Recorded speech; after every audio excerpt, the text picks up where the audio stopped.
street. Yeah.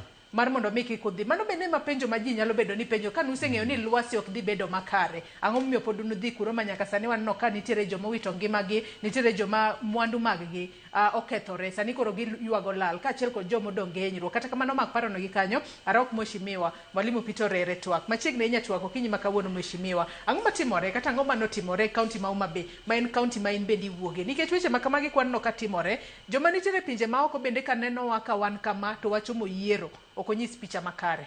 Mheshimiwa. Mokwongo adwoko kamano ahinya. Ing'eny be pok amoso jopiny. Nyaka kuong amoso jopiny. Kata kapok achako wuoyo, adwa gone Homa Bay mos ahinya. Nikech gik manotimorego. Jomoko nohinyore. Joma be nya yudo ni ne wuotho awuotha. To nikech gigi ne timore, ne gihinyore. To mar ariyo adwa kuongo kendo agone jo nurses gi doctors Homa Bay mano otemo thiedho joma nohinyore. To ka koro ang'iyo video ka ne piny lich ahinya Homa Bay. Ating'e nyisa ni an jakibira ka.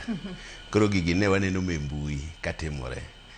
To ok ang'eyo gima chandowa kaka joluowa. Nikech Orengo en gavana ma Siaya. To Orengo kana awinjo kowuoyo Homa Bay, ne ok awinjo kowacho nodwaro presidency. No odhi kacha, to winjo kowacho no en kore ogai mar chama joma giwuothogo nikech en ng'ama duong' kanyo. Koro gima ne miyo Orengo gi jogi dhi Homa Bay to gi tulo manowuok malich kama betama ng'eyo nikech sa siasa podi to en kaka gavana owinjo bed norito Siaya. To kochung president to jogo ne nyalo neno ni to kodhi kono to dhi wacho na dwa no yiera kaka president. Mokwongo akwero ahinya violence. Wan nyaka na bed MP ma Kibira. Neno kaka koro tinde Kibiro kwe. Kata yok din. Tiene ni wawuoyo gi jopiny mondo wane kaka piny dhi. To koro ka koro wanyalo wacho ni Homa Bay no kane gidhiye to ne giseng'eyo ni samoro lweny nyalo wuok nikech Orengo kosedhi Homa Bay diriyo kende osedhi didek aparo.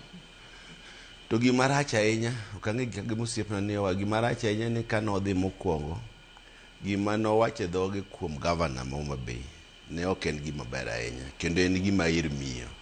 Awacho nowacho ni en ok nind kuome, en monindo kuom mine. Ing'enyi mano gima ok nyal wacho kama ji nitie.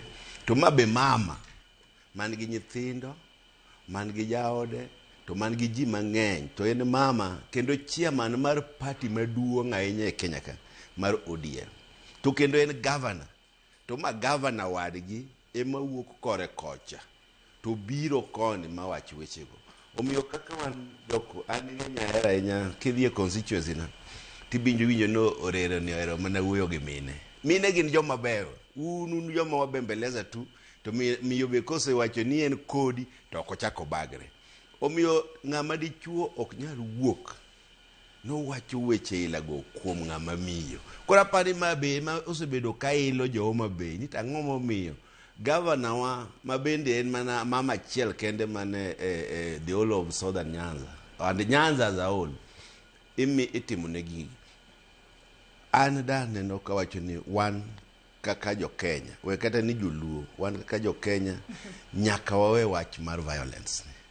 Mar ariyo kineno sama ne jogo donje Homa Bay ana wuoch gino nang'iye e TV bang' sa achiel otieno ting'enyi kata mana ABC diere mwa campaign sa 12 bang'e nonge campaign. De gin joma beyo kane gi anyandiwa to sa osegik sa 11 gi nus to no winjo gi winjre ni yawa wasebiro mano be en mana Homa Bay sa oserumo gini koro wang'adi wadogi chieng' moro wachak wabi nikech ok ndalo korumo piny ok kethre pod wan gi chieng' moro machielo to chuno mane gi chunore ni nyaka gidonj mana Homa Bay no tiende ni ne gin gaginga gi jo Homa Bay emomiyo koro gigi ne wuok pare otieno kata in ka ikoro sane midwa adrese ji ka sa achiel to sekalo kendo naneno gidhi nyaka karachuonyo madhi mana sa 4 otieno. Koro mano nyiso ni gima ne paro mane gin go ne ogin gi paro maber. Ting'e ni joluowa gima gihera ahinya ni ok inyal nyorogi. Ageng'a no ka gineno ka ng'ama nyorogi to gin be nyaka giwuog oko ne jogegi. Omiyo aduoko ne joma aneno picha moro ka ng'iye maber yudhe gi ne gima giting'o onge. Ng'iye kinene maber giwuoth achiel achiel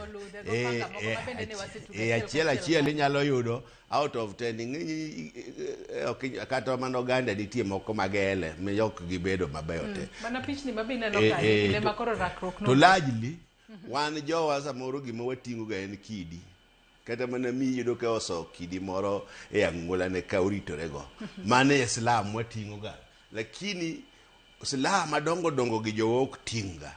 Omiyo ng'eny jo Homabay maneno gi gionge gi silaha.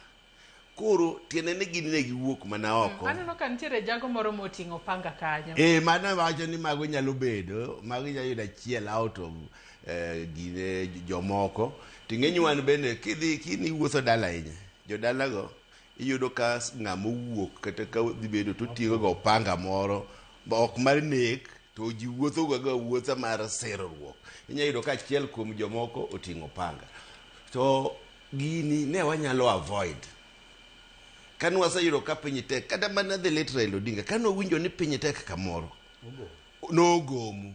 Kendo ne ok ohero kuma ji dhi gore. Mano bende makelo e penjo machielo nang'o momiyo Homabay kinde ka kinde nikech bende iwacho ka ni ma ok en okang' mokwongo ma gavana e kaunti mano ma Siaya James Orengo kaachiel koda Lange dhi e kaunti mano ma Homabay. Iwacho kanyo ni nyalo bedo ni en nyadidek matiende ni ma en nyading'wen. Ang'o momiyo mana Homabay? Ing'eyo Homabay